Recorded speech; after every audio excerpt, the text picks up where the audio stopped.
আরজিকর কাণ্ডের প্রতিবাদ, এবার নাট্যমেলার অনুদান প্রত্যাখ্যান। এর আগে পুজো অনুদান প্রত্যাখ্যান হয়েছে, আর এবার নাট্যমেলার অনুদান প্রত্যাখ্যান হলো।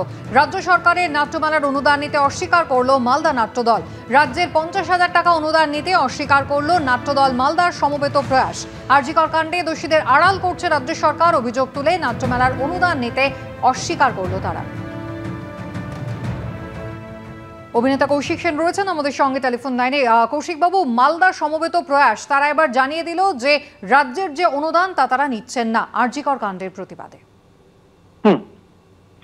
আমি তাদের সিদ্ধান্তকে সম্মান করি, তাদের সিদ্ধান্তকে স্বাগত জানাই। যদিও আমার এ ব্যাপারে একটু ভিন্ন মত আমরা পোষণ করব, কিন্তু সেইটা আলাদা বিষয়। কিন্তু তারা যে একটা দৃঢ় সিদ্ধান্ত নিয়েছেন, আমার কাছে সেটা সাধুবাদযোগ্য।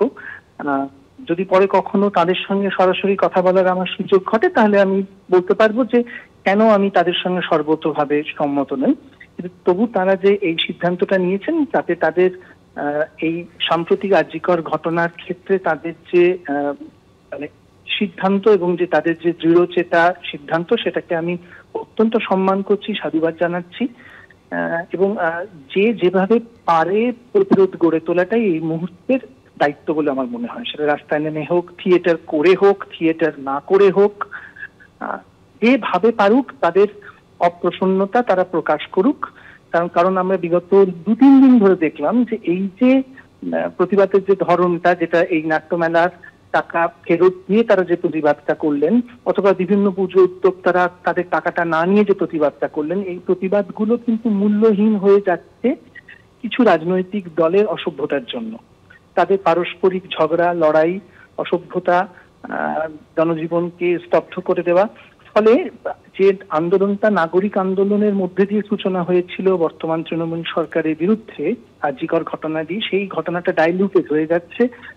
মানে যার বিচার পাওয়ার জন্য আমরা লড়ছি তার কথাটা ক্রমশ পিছনে পড়ে যাচ্ছে। ফলে সেই প্রেক্ষিতে আমি বলবো যে এই নাট্য দলের যে সিদ্ধান্ত, সেটা অত্যন্ত আমি সম্মান করি, সাধুবাদ জানাই। আমি কেন তাদের সঙ্গে ভিন্নমত একটু সামান্য হলেও পোষণ করি, সেটা আমাদের থিয়েটারের আভ্যন্তরীণ ব্যাপার। এটা সবাইকে বলে কোনো লাভ হবে না, কেউ বুঝবেও না। ফলে তাদের সঙ্গে যদি কখনো আমার বাক্যালাপ হয়, তাদের সঙ্গে আমি এটা নিয়ে আলোচনা করতে পারি। কিন্তু প্রকাশ্যে যেটা আমার বলা, এবং যেটা সতর্কপরত আমি বিশ্বাস করি, সেটা হচ্ছে প্রতিবাদের নানান রকম ভাষা হওয়া উচিত। সেটা চালু থাকুক, নাগরিক আন্দোলন চালু থাকুক, রাজনৈতিক দলগুলো যেন এই আন্দোলনের সুযোগ থেকে নিজেদের ফায়দা তুলতে না। আরজিকর কাণ্ড নিয়ে গতকালের 2 বক্তব্যের ব্যাখ্যা দিয়েছেন মুখ্যমন্ত্রী মমতা বন্দ্যোপাধ্যায়। সোশ্যাল মিডিয়ায় পোস্ট করে তিনি বলছেন, আন্দোলনরত ডাক্তারি চিকিৎসক এবং তাদের আন্দোলনের বিরুদ্ধে একটি মন্তব্যও করিনি। আমিও তাদের আন্দোলনকে সম্পূর্ণ সমর্থন করি। এই আন্দোলন ন্যায্য। আমি কখনো জুনিয়র চিকিৎসকদের হুমকি দিইনি। কিছু মানুষ মিথ্যে দোষারোপ করছেন। আন্দোলনরত জুনিয়র চিকিৎসকদের সম্পর্কে গতকালের মন্তব্যের ব্যাখ্যা দিয়েছেন মুখ্যমন্ত্রী।